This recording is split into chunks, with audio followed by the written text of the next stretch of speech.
In early 1812, Napoleon's French Empire held 250,000 troops in Spain. As we see in this landscape engraving of Madrid, the French maintained a firm grip on the capital and almost every major city. This control seemed absolute after the French dealt a devastating blow to the Spanish at Valencia. By starving the city into submission, they captured 18,000 Spanish troops and hundreds of heavy guns, seemingly cementing their hold on the peninsula. But a massive strategic shift was happening behind the scenes.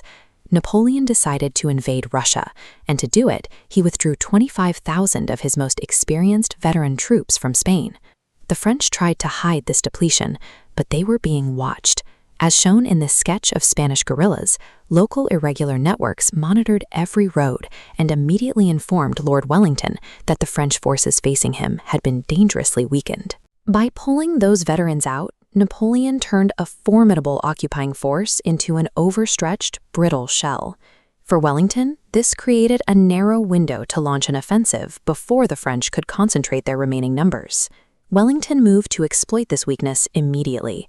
He launched a high-speed offensive to secure the border between Spain and Portugal, targeting the vital frontier fortresses of Ciudad Rodrigo and Badajoz. To take these cities before French reinforcements could arrive, Wellington ordered desperate, bloody assaults. This monochrome depiction shows the night attack on Badajoz, where British troops were forced to use scaling ladders against the walls, after the main attack in the breaches turned into a slaughter. The city fell, but the cost was nearly 4,000 British casualties. As this color illustration of the close quarters melee suggests, the trauma of the assault led to a breakdown in discipline, soldiers looting and killing Spanish civilians before officers regained control. With the border secured, Wellington launched a precision strike to isolate his enemies. He sent a small force to destroy the heavily guarded bridge over the Tagus River at Almaraz. This map illustrates the target's geographic importance. The Almaraz Bridge was the only direct link between the two main French armies in the region. Without it, the next usable crossing was 90 miles away at Toledo. The British burned the bridge and its engineering equipment to the ground. By eliminating this single link, Wellington ensured that Marshal Marmont's northern army would be cut off from southern reinforcements. For 6 days, Wellington and the isolated Marshal Marmont engaged in a tense standoff. Both armies marched across the Spanish plains within sight of each other, waiting for the other to blink. Marmont's goal is visible on this map. He was trying to outpace the British, hoping to hook around their flank and cut off their path of retreat back to the safety of Portugal. On July 22nd, Marmont spotted dust clouds rising to the west. He convinced himself that Wellington was an overly cautious general who was already packing up his baggage train and fleeing the field. Marmont ordered 5 of his infantry divisions to rush westward, commanding them to move as fast as possible to intercept the imagined British retreat. But the haste of the march caused the French line to overextend. His leading unit, the 7th Division, became completely isolated from the rest of the army, creating a gap in the French line that left them vulnerable. Marmont had just repeated Napoleon's macro-level mistake on a tactical scale.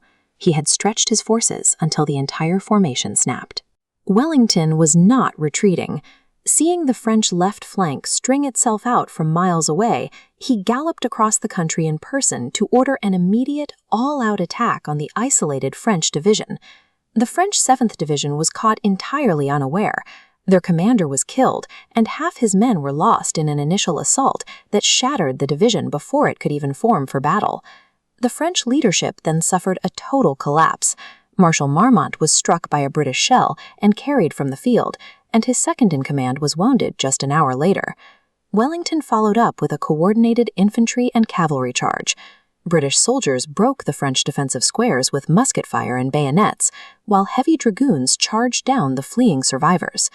In just a few hours, Marmont's army suffered a 25% casualty rate. A single tactical blunder had turned into a catastrophe that crippled French military power in central Spain. The victory at Salamanca stripped away the French defense of central Spain. As Wellington liberated Madrid, the French armies in the south were suddenly at risk of being isolated, forcing them to end the 2.5-year siege of Cadiz just to avoid being cut off from the capital.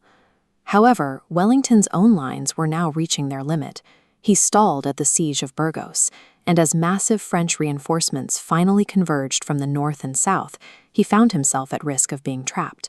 Wellington was forced into a desperate starting retreat through the autumn rain. His supply system failed, his men were forced to loot Spanish villages, and he was eventually pushed all the way back to the Portuguese border. By November, as this split-screen map shows, the territorial lines looked exactly as they had in January. The French had reoccupied Madrid, and the British were back at their starting point. While the front lines had reset, the strategic reality had not. To stop Wellington's advance, the French were forced to abandon the entire south of Spain, surrendering provinces they would never reclaim.